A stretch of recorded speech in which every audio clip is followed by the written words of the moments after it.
Olá, olá para quem está nos ouvindo, para quem está nos assistindo. Esse é o podcast Muito Além da Ecobag e nós estamos começando hoje a 4ª temporada com um convidado muito especial, meu amigo Timóteo, que já esteve aqui na 2ª temporada. Foi o último entrevistado da 2ª temporada e a nossa conversa foi muito curta pro tanto de assunto, pro tanto de pano que ela tem, né? É muito assunto.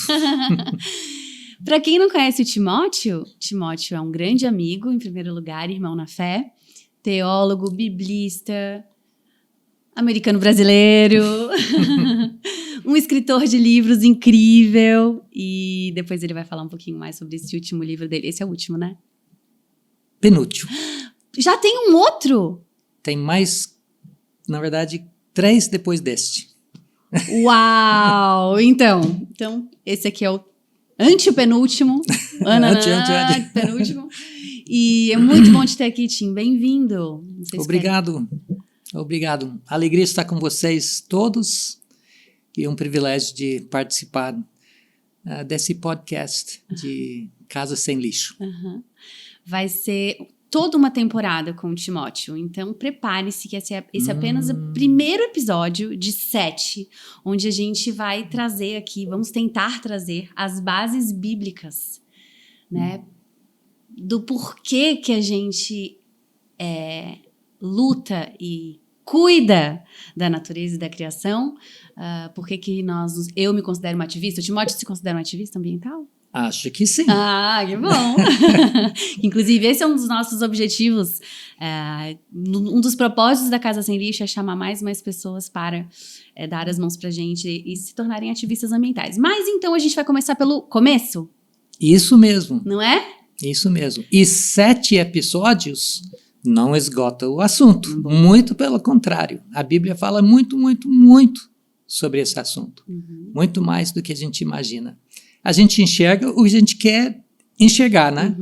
E quando a gente não está procurando isso, não está muito afinado a isso, não enxerga. Mas tem muito assunto aqui. A Bíblia fala muito mais do que, inclusive, a gente dá espaço para ele nos nossos encontros enquanto cristãos, tu achas? Esse assunto não muito não. Eu acho que a gente não dá o devido valor para onde a Bíblia começa e onde a Bíblia termina, que é a criação de Deus. Então, a gente não repara que esse é um assunto que traça desde o início até o fim. A gente está mais preocupado com outras coisas importantes. A família, a fé interna, nosso próprio comportamento, né? Tudo isso é preocupação legítima, mas a gente não consegue enxergar isso, às vezes, dentro do esquema maior do nosso papel em relação ao mundo que Deus criou. E esse é o ponto principal, creio eu, dessas escrituras. Então, a gente fechou a 2ª temporada contigo e tu falou uma frase muito forte, não sei se foi no final, acho que nem foi no final, talvez tenha sido, onde tu afirma que tu entendes que cuidar da criação ou da natureza não é uma das nossas tarefas, mas seria a nossa tarefa, a nossa missão. E acho que assim a gente pode começar com esse começo, né? Qual que é o começo, Tim? Vamos lá. Não, isso é um bom começo, certamente. Inclusive ajuda a gente a incluir todo mundo, porque é a missão da humanidade. Então, independentemente da sua fé, da sua etiqueta de religiosidade que segue, né? Isto pertence a toda a humanidade. Nós acreditamos que através das escrituras, aqueles que seguem nesse caminho, né? São mais exortados e de repente tem um papel mais específico, né? Mas a Bíblia começa falando sobre essa vocação para todos. Inclusive tem um indiano, não me lembro bem o nome próprio dele, ele era chamado de Daniel Niles, mas Niles era seu nome em inglês, né? O nome indiano era desse tamanho, né? Nem me lembro direito. Mas ele falou que a canicidade do cão está no cão, mas a humanidade do ser humano está no seu relacionamento com Deus, e esse relacionamento é de cuidar e guardar a criação. Então tem a ver com a nossa construção, nossa razão de ser. Uau! É. Essa foi a nossa introdução, tá? Essa foi a nossa introdução. Então, se você ainda não é inscrito no canal, para quem tá assistindo no YouTube, se você não é inscrito no canal, quero te convidar para se inscrever. Para quem tá em alguma plataforma de áudio, gente, já pode, quem sabe, avaliar esse podcast aqui, fica com a gente. Quem sabe já compartilha com outras pessoas, porque vai ser muito legal. Então, vamos lá. Vamos para o começo, Tim. Bora. Gênesis? Gênesis, com certeza. Ora, nós temos vários relatos da criação ao longo das Escrituras. Gênesis 1 é um, Gênesis 2 é outro. Uhum. E depois nós temos relatos em Jó, nos Salmos, no Evangelho de João, em Colossenses, em Romanos 8 e ainda lá no final em Apocalipse. Então nós temos vários relatos sobre a criação. Tá. Mas é interessante a gente pegar o primeiro, ou os primeiros dois, né? Gênesis 1 e Gênesis 2. E é bom a gente começar tentando desmistificar um pouco, né? Que geralmente a gente olha para esses relatos da criação buscando alguma informação científica ou falando sobre as origens do universo, coisas assim. É importante dizer que este não é o propósito desses relatos, né? Muito importante dizer.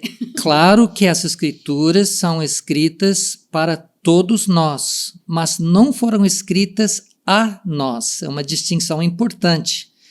Por exemplo, Gênesis 1, Gênesis 2 foi escrito a israelitas da antiguidade, que vão entender dentro do seu cosmovisão, sua maneira de pensar. Uhum. Então a gente começa com uma pequena observação que é importante para nós. Primeira coisa, dizer que o relato da criação em Gênesis 1 não é sobre as origens materiais do mundo.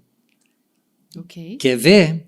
Porque no primeiro dia Deus cria dia e noite. Uhum. Luz ele separa das trevas. Dia 1.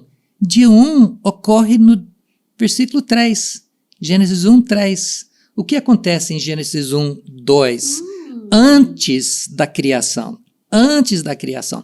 Mais adiante, resumindo isso, em Êxodo 20, nós lemos que Deus criou tudo em 7 dias. Na verdade, 6 dias. Fala 6 dias e depois descansou no 7º. Uhum. Então, se ele criou tudo nesses 6 dias, o que acontece antes que ele criou? Ou o que existia? Então, temos nós temos um biblista aqui, vocês estão vendo, né? Então, duas coisas, só para a gente enquadrar isso, né? Versículo 1, no princípio, Deus criou os céus e a terra. O que é isso? Isso é título sobre o que vai se seguir. Uau! Porque ele não criou nada ainda, ele está só dizendo que este é o assunto. Agora, versículo 2, antes da criação no primeiro dia. E a terra, existia terra? A terra chega a existir, na nossa leitura, no dia 3, onde Deus tira a terra dos mares. Mas aqui ele diz, a terra era sem forma e vazia, havia trevas sobre a face do abismo, e o Espírito de Deus se movia sobre as águas. Então, antes da criação, existia material.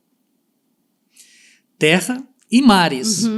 Apesar da sua criação, estou colocando isso entre aspas, né? Aparecer especialmente no 3º dia mais adiante. Tá. Isso significa que a gente tem que repensar que significa criar. E criar, quando você compara com o uso dessa palavra, tanto em outras ocasiões na Bíblia, quanto com mais que 1 milhão de cuneiformes que existem, tabletes de argila, né? Dos babilônios, acádios, sumários, etc., a gente vê que criação tem muito mais a ver com ordenar do que criar do nada. Entendeu? Em outros lugares... Tem a ver com aquele organizar que tu falou? Exatamente. Organizar, arrumar. Sim. Basicamente isso. Tu citou algum autor, né, que disse que no princípio ele Deus estava organizando a casa. Exato. Isso é o John Walton, O Mundo Perdido de Adão e Eva. ele descreve o relato da criação como Deus arrumando sua casa. Então, você, por exemplo, comprou esse apartamento um tempo atrás. Quando você veio aqui, ela estava sem forma e vazia. Você transformou essa sala, inclusive por nomear, que o ser humano vai fazer no capítulo 2. Porque podia ser outra coisa, né? Podia ser outra Tem coisa. outra função. Você organizou, você ordenou. Sim. Então, o relato da criação tem tudo a ver com a ordenação de Deus dessa matéria. Tá. Nota de rodapé, se me permitir, né? Eu tô com uma Bíblia aqui que ele fez os comentários. Isso não significa que Deus não fez tudo do nada, entendeu? Sim. Em outros lugares, nas Escrituras, a gente pode fazer essa observação. Apenas que estes 2 relatos não estão tratando disso. Tá. Estão tratando de Deus colocando a sua casa, que ele construiu, que ele está colocando em ordem.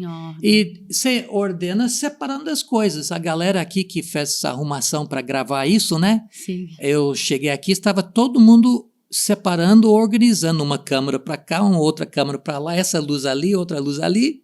Estava organizando o ambiente para criar um estúdio. Sim. Aqui uma sala de estar virou estúdio. Por que eu estou batendo nessa tecla?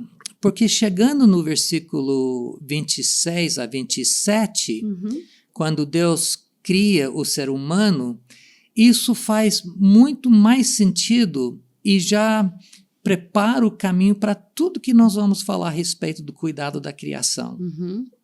Ou seja, no versículo 26, nós lemos que Deus, abri aqui, e Deus disse: façamos o ser humano, alguns dizem Adão, o homem, o que for, né? Mas Adão significa, é nome pessoal de uma pessoa, significa também a humanidade em geral, ou pode significar alguém em quem nós temos alguma filiação por associação, né? Nesse caso, acho que é bem traduzido, né? Façamos o ser humano à nossa imagem, conforme a nossa semelhança. Muitas Bíblias têm um ponto final, mas existe uma forma gramatical técnica que chama jussiva. É uma história meio complicada, mas para resumir, você basicamente pode colocar 2 pontos aqui e ler. Entendi. Conforme a nossa imagem, a nossa semelhança, 2 pontos. Tenha ele domínio sobre os peixes do mar, sobre as aves do céu, sobre os animais domésticos, sobre toda a terra e sobre todos os animais que rastejam pela terra. Dominar. Dominar parece uma palavra meio negativa. Essa é muito importante. E nós vamos ter que voltar para essa palavra, né? Dominar é governar, é reinar nesse sentido. Você pode reinar bem, você pode reinar mal. Claro. Entendeu? Então, você pode dominar mal, você pode esmagar alguém, ou você pode colocar as coisas em ordem. Você está dominando o ambiente, está colocando aquele ambiente debaixo do seu controle. Então, é dominar nesse sentido. A pergunta é, como que a gente está dominando, né? Pois é. Como é que a gente está dominando? Como humanidade, como esse Adão que nós somos, como que a gente está dominando? Olha, essa é uma boa pergunta, porque a gente gostaria de dar uma resposta bem positiva, né? Mas antes, eu acho bom a gente ver muito bem uma observação de um sociólogo, não estou recordando o nome dele, que fez nos anos 60, quando ele observou que os cristãos são uns dos principais culpados do abuso e da agressão ao meio ambiente, justamente por causa desse versículo. Acham que dominar dá licença para agredir. Eu vi um cientista falando isso. Isso, e então, ele fez essa afirmação, e essa afirmação tem sido repetida diversas vezes. Eu mesmo já queria defender assim, a fé cristã, dizer, não, isso está errado, tarará. Mas quando a gente para pensar, a gente pensa, eu acho que ele tem certa razão. Porque no Ocidente, que é fruto da formação cristã, né? Nós temos criado esse ambiente onde, em vez de cuidar da criação, a gente acaba achando que ele é inesgotável e podemos tirar proveito sem pensar nas consequências mais para frente. É quase que um dominar agressivo. É bem agressivo. Né? De novo, a comparação com o uso da palavra nos ajuda bastante. Dominar usado para se referir ao Messias, que domina de mar a mar, e no seu domínio ele administra misericórdia e justiça, ou seja, é um domínio benéfico. Benéfico. Então, a palavra não tem que significar isso. Mais importante ainda é comparar este relato com o próximo, Gênesis 2. Onde, em vez de falar dominar, em Gênesis 2:15, aqui o ambiente é um jardim. Bem melhor esse. É um jardim. Sim. E nós lemos em Gênesis 2:15, o Senhor Deus tomou o homem e colocou no jardim do Éden para o cultivar e guardar. Ao pé da letra é para servir e guardar ou preservar, proteger, né? Okay. Mas esse servir e proteger vem da linguagem do templo, é a incumbência do sacerdote. E com mais pesquisas, a gente descobre que o tabernáculo e o templo foram construídos de tal modo que no meio, no Santo dos Santos, havia uma representação do universo. Inclusive, a gente está falando aqui de uma cultura bem judaica, isso. Né? Hebraica. Então, um judeu teria lido isso e já estava pensando no templo, no tabernáculo. Entendi. A gente não, a gente lê, não percebe nada disso. Ou seja, como que a gente pode entender isso? Isto, onde nós moramos, que seja um jardim, que seja o planeta todo, é um templo, é um tabernáculo. E nós estamos sendo colocados aqui para fazer um trabalho sagrado, na verdade. Nosso serviço sacerdotal é de guardar isso, em nome daquele que faz disto o seu lar. Então, basicamente... Ai, que lindo! Inclusive, Gênesis 1 pode ser visto da mesma maneira. Os 7 dias, em 7 anos, foi a construção do templo, ou seja, parece-nos, hoje em dia, com muitas pesquisas que foram feitas, que a própria história foi escrita de tal modo que os ouvintes lembrassem que isso não é só matéria. Eu não estou só cuidando de madeira. Eu estou cuidando de um ambiente que faz parte da casa de Deus, né? Eu entrei aqui na sua sala, Nicole, e eu vi que todo mundo estava descalço. Opa, alguém botou sapato, né? Estava todo mundo descalço. Aí eu fui lá, tirei meu sapato, porque essa casa é sua, né? A casa sua, a gente respeita a casa dos outros. Sim. E a mesma coisa com a casa de Deus.